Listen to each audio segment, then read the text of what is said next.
Miami Heat are not interested in an Andrew Wiggins trade with the Lakers, and they are not interested in trading him at the moment. Right now, the Heat don't hold much of a desire to trade Wiggins and are operating under the mindset of waiting to see how things play out during the first few months of the regular season, sources said.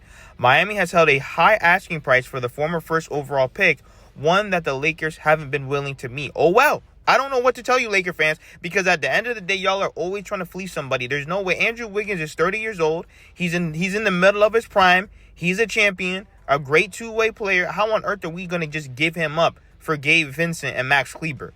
But, have you Lakers fans lost your mind?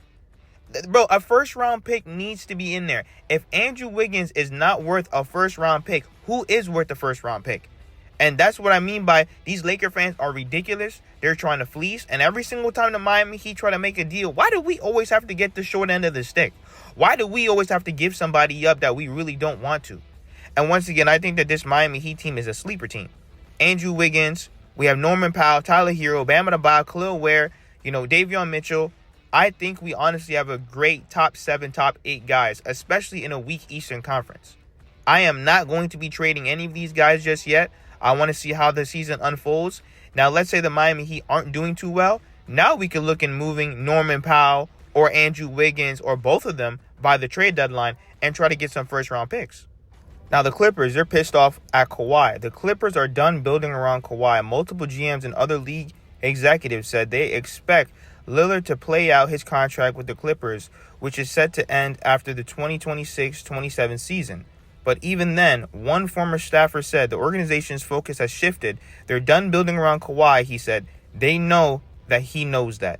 Tension in Los Angeles. Multiple Clippers members are pushing to move on from Kawhi Leonard. At the end of the day, I would have moved on from those guys a long time ago.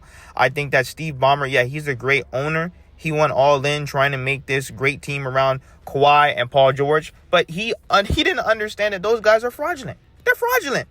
Bro, first of all, both of them, they could never stay on the court. They look great on paper. Of course, Paul George and Kawhi and James Harden, and the list goes on. They had a great team on paper, but their team never translated to the court. To be honest, I know they got the new arena and they try to make it work, but I would have traded those guys 2 years ago. You could have got, at least 2 first-round picks for the both of them and call it a day. Sometimes you can make a great team, but it doesn't translate to the court. Sometimes things don't work out. Doesn't mean you didn't try. Doesn't mean you didn't go all in. I mean, think about it. They gave up Shea.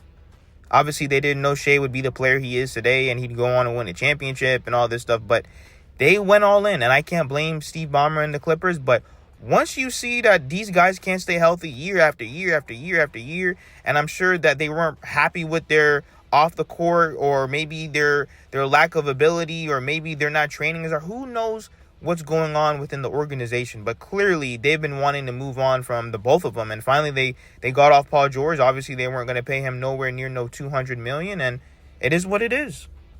Now we have Jimmy Butler. So Jimmy Butler has reached out to the Warriors front office to try to understand exactly what their plan is.